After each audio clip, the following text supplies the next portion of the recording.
Sir ये क्या चीज़ के लिए है धात्री लौ?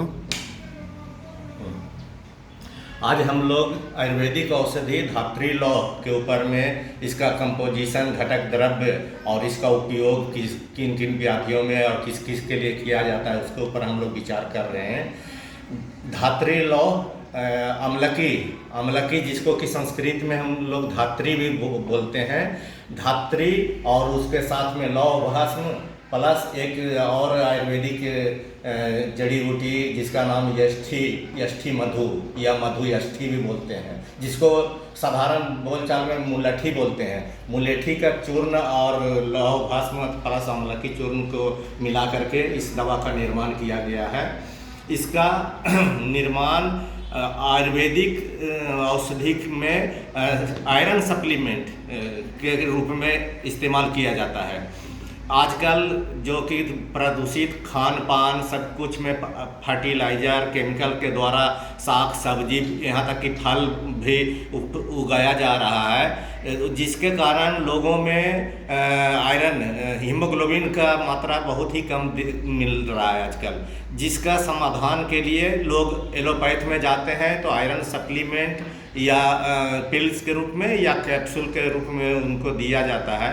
लेकिन उसका सबसे बड़ा साइड इफ़ेक्ट दुष्प्रभाव यह देखने को मिल रहा है कि आयरन सप्लीमेंट लगातार लेते रहने से सभी लोगों को कॉन्स्टिपेशन, कब्ज की समस्या बहुत हो जाती है। तो जितना उसका जिस उद्देश्य से उसका उपयोग किया जाता है या करवाया जाता है वो अपना सार्थक नहीं सिद्ध हो रहा है। उसी का समाधान के लिए हम लोग आयरन सप्लीमेंट के रूप में ही धात्री लौह का उपयोग करा रहे हैं। इसका उपयोग करने से रोगियों में या किसी भी आदमी में कब्ज की समस्या नहीं देखने को मिलता है। सबसे बड़ी खूबी यही है। और ये अपना नाम के अनुसार अपना जितने भी एनीमिक पर्सन हो गए, खास करके ग्रोइंग लड़कियां जिनको कि हर एक मंथ में ही रक्त स्राव होता है मंथली साइकिल के द्वारा या मेंस के द्वारा, उन लोगों में हीमोग्लोबिन का स्तर तो ऐसे ही डाउन रहता है। उसको क्षतिपूर्ति या उसके पूरक आहार के रूप में धात्री लौह का इस्तेमाल हम लोग करा रहे हैं। ये हम लोग का संस्थान ईटानगर में मिथुन गेट में जो आयुर्वेदिक रीजनल रिसर्च इंस्टीट्यूट है उसमें यहाँ फ्री ऑफ कॉस्ट निःशुल्क वितरण किया जाता है। लेकिन इसका निर्माण सभी कंपनियां डाबर, वैद्यनाथ, झंडू वगैरह भी करती है और जो कि आयुर्वेदिक फार्मेसियों में सहजता से उपलब्ध है।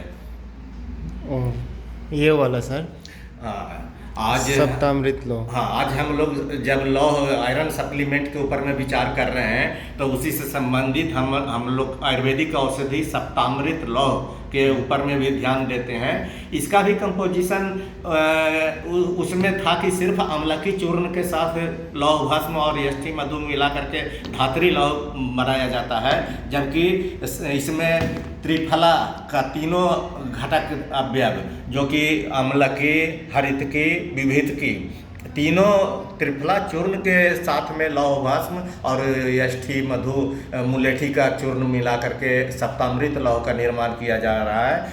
इसका खास बात है माने इसका इस्तेमाल करने के लिए आजकल जो ग्रीष्म ऋतु में या ऐसे भी लोगों में आँख का पावर थोड़ा कम हो रहा है, उसके क्षतिपूर्ति के रूप में इस दवाई का इस्तेमाल कराया जाता है। खास करके इसका गाय का दूध, अगर देसी गाय का दूध मिल जाए तो उस दूध के साथ इस्तेमाल कराने से त्वरित रूप से माने जल्दी से इसका लाभ देखने को मिलता है। फिर भी अगर गाय का दूध नहीं भी उपलब्ध है तो इसको गुनगुना जल से लोगों को बीच दिया जाता है और इसका अच्छा ही प्रभाव देखने को मिलता है। ये दोनों औषधियाँ और साथ में जितने भी औषधियों के ऊपर में हम लोग विचार करेंगे, सभी औषधियाँ हम लोग को संस्थान में फ्री ऑफ कॉस्ट निःशुल्क दिया जाता है। आपका यहाँ पे आने के लिए कौन सा यहाँ पे आना पड़ेगा?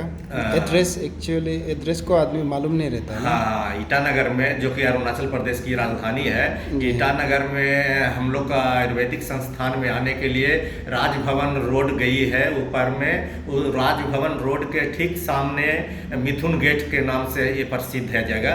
0 पॉइंट किनाली के पहले ये मिथुन गेट में हमारा संस्थान है। वहीं से सारी दवाइयों का वितरित किया जा रहा है। Thank you sir. थैंक्स।